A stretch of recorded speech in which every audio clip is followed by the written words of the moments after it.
Hello.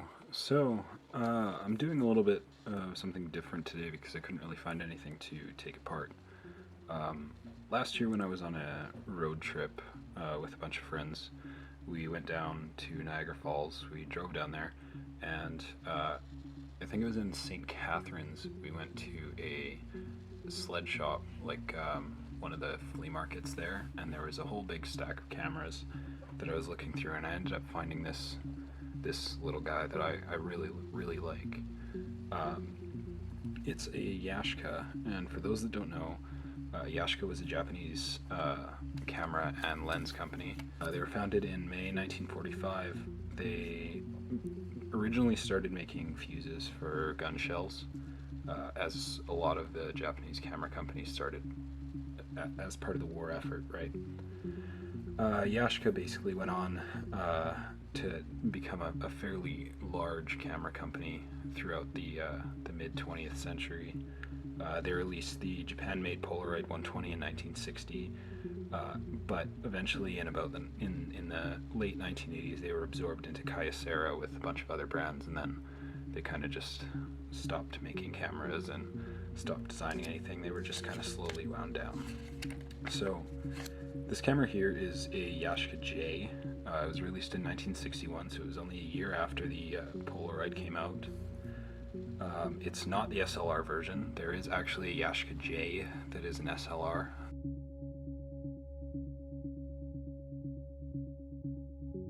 This one is not. This is the rangefinder version.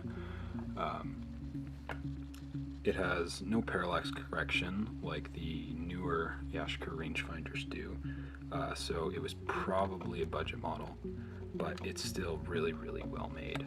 This camera is super solid. You've got an aperture of about 2.8 to 16, as you can see here. You've got shutter speed settings going all the way from bulb mode all the way up to 300. I'm assuming it's milliseconds or something like that. I'm not super big into cameras. Now, it does have this adjustment screw. Like the first thing that you'll notice about this camera is that it's really simple. Like there's not a whole lot to it.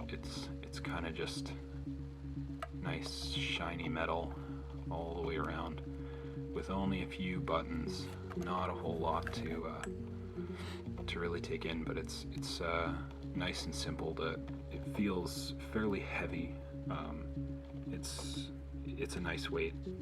A little too heavy to hang around your neck all day, but still nice enough to use.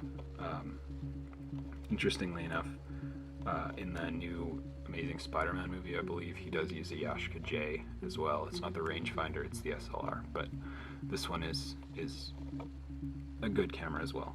So basically it's got this lever. This is the focusing lever, is attached to the bottom here. It's attached to the ring just to make it a little bit easier to focus on. What else can I say about this? It's got counter, shot counter, goes from 0 to 36. On the back here, this little screw is an adjuster for the rangefinder. You can adjust it up and down as well. This one, there's a separate button to open the back here. Push that, and the back opens like that. You've got your roller, you've got everything that you could want in there. And yeah, this one is not a rolling shutter, like a frame shutter. I believe it's an aperture.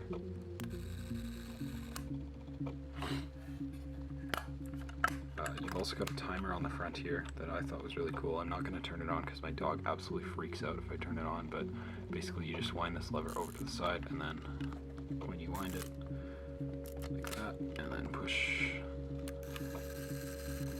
that little clockwork mechanism just kind of slowly winds in, and then the aperture shuts just like that. So that's the Yashica J. It was a cool pickup. I think I only paid like 20 bucks for it, but it was sitting in a stack, and I honestly didn't think it would work. But the only thing that's wrong with this camera is there's a little dent there, so I can't actually screw any filters or any yeah, I can't screw any filters or any sort of anything into that. I'm not really sure exactly how I'm going to get that out, but currently it's sitting in my mailbox, well, my display box, and not really doing much.